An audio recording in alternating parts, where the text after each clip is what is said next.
All right, so we're going to talk about proper fish handling.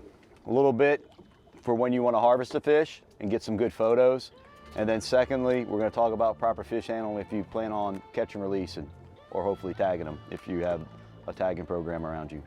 Couple important things you could use. First thing, good pair of gloves. Gloves are going to help you grip a fish. They'll help you from getting pricked by its fins, or if it's got gill plates that are sharp like our red snapper and mangrove snapper, they can leave a mark. You can wear the gloves for catch and release. You can also wear them if you just want a good photo or bring them to the fish box. Secondly, are several kinds of dehooking tools. Some pliers, and then this fella right here. You can go in and grab the hook out. It's really good if a fish gets deep hooked or treble hooks. You can go in there, grab the hook, and work it out. This is a pretty good tool. Then several size pliers, something that you can go in and grab something if you have a toothy critter and you need to stay away from his choppers. And another pair if you just need to work out and he's hooked real good and the barb's engaged. Then we can go to this little guy. These are very inexpensive, but they're really nice to have. This is good if you're gonna harvest, say, a big red snapper and you wanna stay away from his gill plates.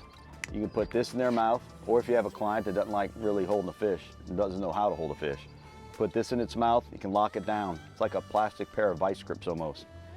Then you could, if you wanted to, you could put your other hand under its belly to give it support so you distribute the weight properly. And you could take a photo with these. You could also use this if you're trying to revive a fish in the water. Clamp it onto their mouth, have them in the water, reviving them. They're swimming good. Once they get kicking good, open it up, send it loose. All right, one of the other tools is a boca grip or any kind of scale that grabs them in the mouth. I recommend if you're gonna harvest a fish to eat, you can weigh them by hanging them.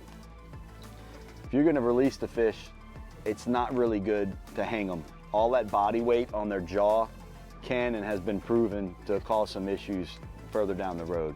So to get the weight on a fish that you plan on releasing, it can be a little challenging, especially depending on the body shape and the size.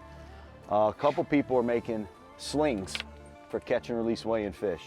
This is really good because it distributes all the weight throughout the fish like they're built to do, and you can get a pretty darn accurate weight.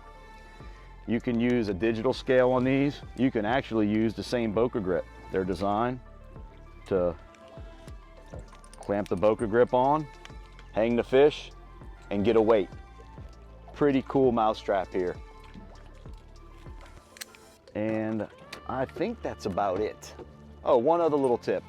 If you don't have a scale on the boat of any sort, you don't have this on the boat, and you want to release the fish, get a piece of monofilament. Get the length of the fish from nose to tail, then also get the largest girth point on the fish.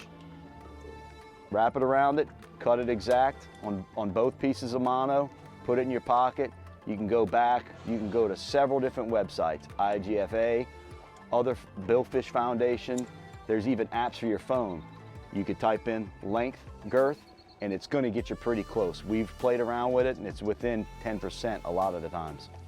So hopefully these little things can help you handle fish better if you wanna keep them for dinner or if you wanna catch and release and let them go for the future.